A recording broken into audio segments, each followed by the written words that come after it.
앞서 말씀드린 것처럼 오늘 1부와 2부에 걸쳐서 드루킹 댓글 조작 파문에 대한 여야 입장 차례로 보내드리려 하는데요. 어제 더불어민주당 김경수 의원이 다시 한번 기자회견을 갖고 연루 의혹을 보도한 언론에 대해서 법적 조치를 취하겠다. 또 그 드루킹과 관련한 그 각종 의혹에 대해서도 자세히 좀 해명을 했습니다. 여당 입장에서는 그 김기식 전 금감원장 건에 이어서 또다시 그 악재가 터진 모양새인데요. 더불어민주당의 이정걸 의원 전화로 연결해서 이야기 나눠보겠습니다. 안녕하십니까?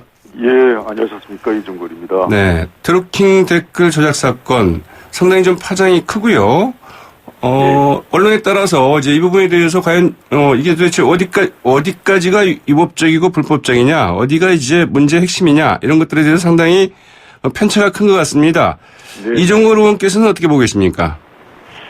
예, 이렇게 진행된 경과를 보면 드루킹이란 필명의 그 사람은 대선 전에 굉장히 열성적인 지지자였는데요. 네. 대선 승리에 어떤 이제 기여를 했다고 본인이 생각해서 거기에 대한 이제 보상을 요구했지만 보상을 뭐 요구가 받아들이지 않았겠죠. 그래서 네. 그 위험용으로 이제 온라인 여론 조작 파워를 이제 보여줬던 거죠. 그래서 이제 우리 당의 신고로 적발된 일종의 공갈 미수 사건인데요.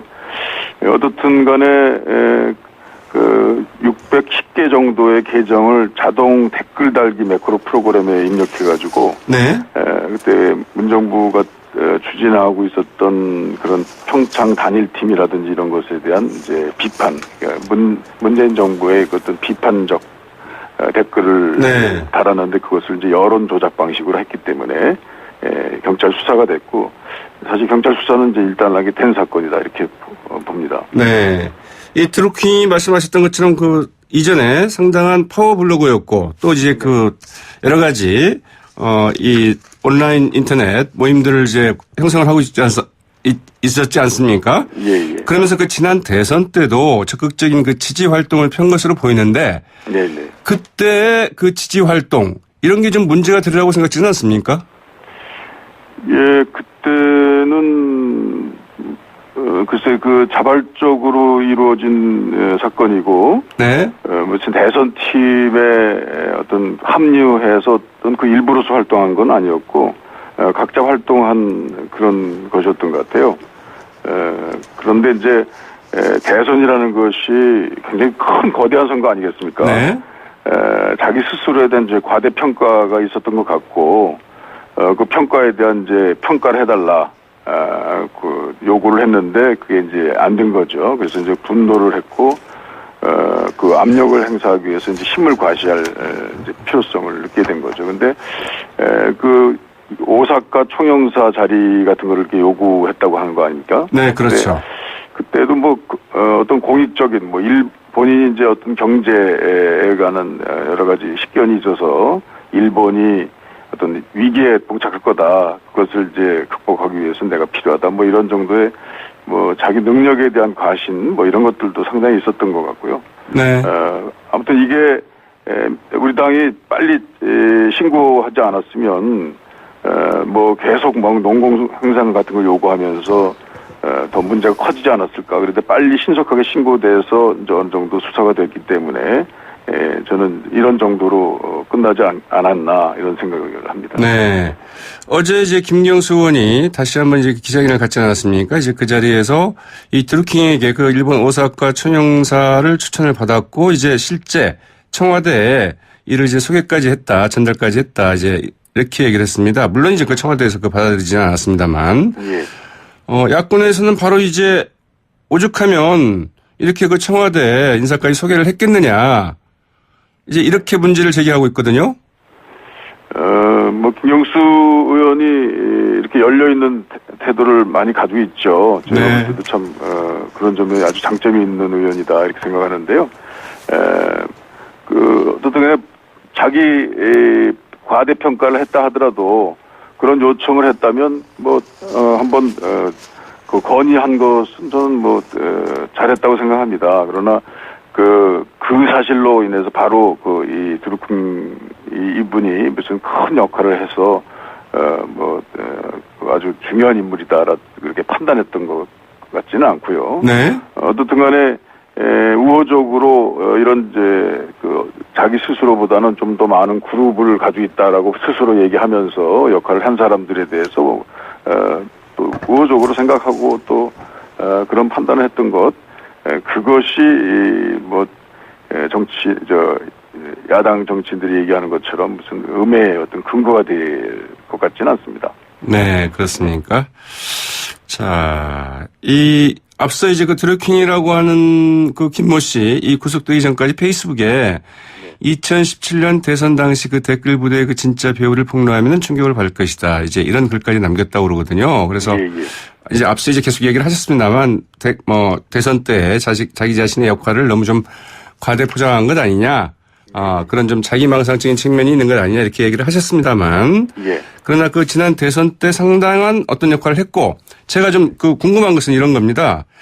만약 그게 민주당과의 직접적인 선대본이나 이런 데와 연관이 없었다 하더라도 이 민주당 지지자들이 설령 그 자발적이라 하더라도 이렇게 조직적으로 만약에 댓글 순위를 조작한다거나 하는 이런 조직적인 여론 조작이 났었다고 한다면 그것은 어떻게 생각하십니까? 글쎄요, 뭐 그것도 조사는 해봐야 되겠죠. 근데 지금 제가 볼 때는 이번에 이제 그 여론 조작 방식의 그것은 사실 그 방법론 자체가 그 자동 댓글 달기 그렇죠. 프로그램 아니겠습니까? 그거로 또 대선 때도 그러지 않았겠는가? 그건 좀 약간 이제 사실에 관한 이제 상상 정도인데 그건 수사를 한번 해봐야 되지 않겠나 이런 생각이 드는데요. 그것들이 어느 정도 된 것 같습니다.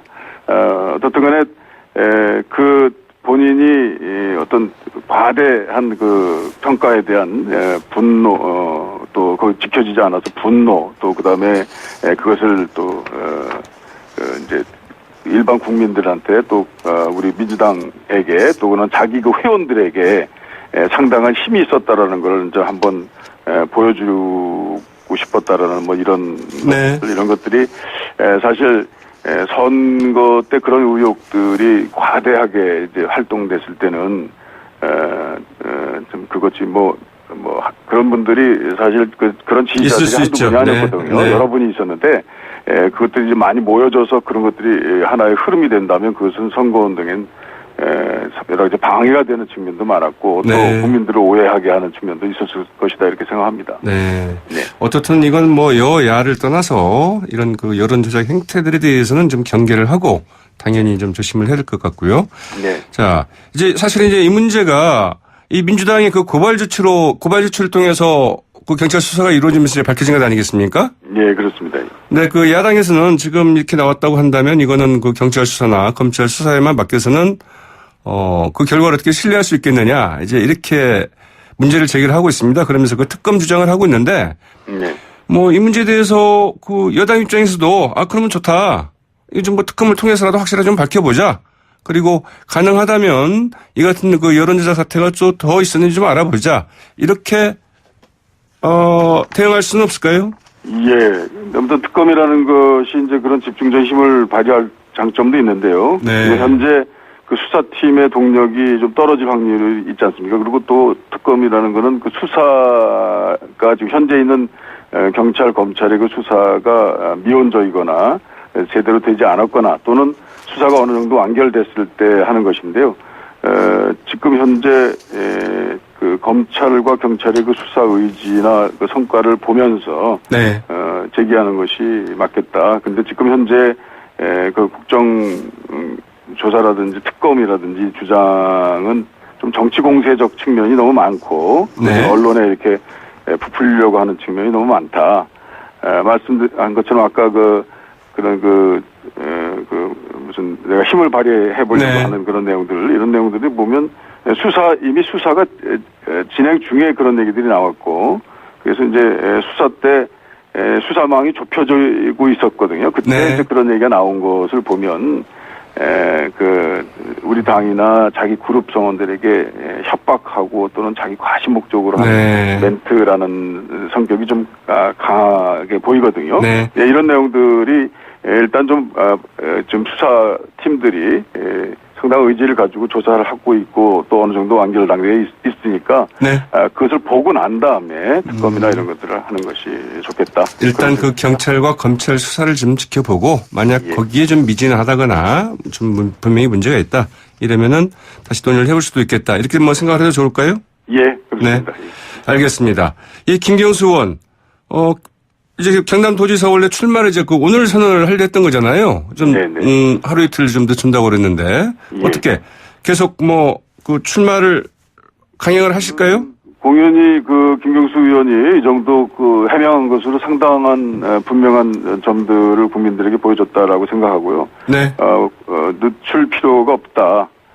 그리고 야당의 부당한 정치 공세에 하루라도 이렇게 자기 일정을 조절하는 방식은 별로 좋아 보이지 않고 이렇게 어디 승복하는 것처럼 보이기 때문에 네.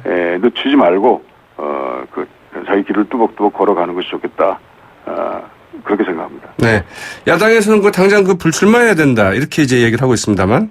예, 그러니까 저는 출마 선언마저도 예정된 일정에 따라서 맞춰서 하는 것이 좋겠다는 정도 생각이니까요. 네. 불출마라든지 이런 것들은 부당한 정치 공세에 불과하다. 네. 그렇게 생각합니다. 알겠습니다. 좀 시간이 얼마 남지는 않았는데요. 마지막으로 짧게 한 문제만 더 질문을 드리도록 하겠습니다. 어제 이제 김기식 금감원장이 결국 이제 사의를 표명을 했고요. 그러면서 이제 선관위에서 이제 위법사항이 있다 이렇게 결론을 내렸는데 이와 관련해서 야당에서는 청와대 인사검증 라인에 문제가 있는 것 아니냐 이렇게 조국 수석을 좀 겨냥하고 있습니다. 이 문제에 대해서는 어떻게 생각하십니까? 예, 항상 겸허하게 결과에 대해서 이제 책임지는 자세 이런 것들은 중요한 것 같다고 생각합니다. 군대에서 사단장이 조그만 일등병의 책임의 행동에 대해서도 스스로 아파하고 국민들에게 사과하는 것처럼요. 그런 사과하는 마음으로 겸손하게 해나가면 될 것 같다. 그런데 다만 김기식 의원의 그런 안타까운 일들이 실제 국회에서 있었던 그런 업무상에 있었던 일들이 선관위에서도 봤듯이 좀 여러 가지 판단의 여지가 있는 내용들이거든요. 그것까지 어떻게 민정수석 라인에서 그걸 체크하기는 어려웠지 않겠는가.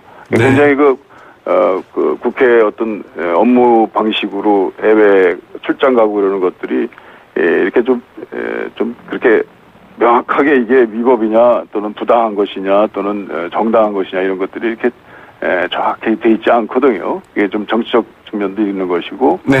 그래서 그런 것까지 어떻게 민정 라인에서 체크하기 좀 어려웠을 것이다. 그래서 이번에 그런 겸손한 자세로 알겠습니다. 나가는 것이 좋겠다. 그런 정도로 국민들께서 좀 용서해 주십사 하는 그런 생각입니다. 네. 여기까지 듣겠습니다. 오늘 말씀 고맙습니다. 예, 감사합니다. 지금까지 더불어민주당 이종걸 의원이었습니다. 화이팅!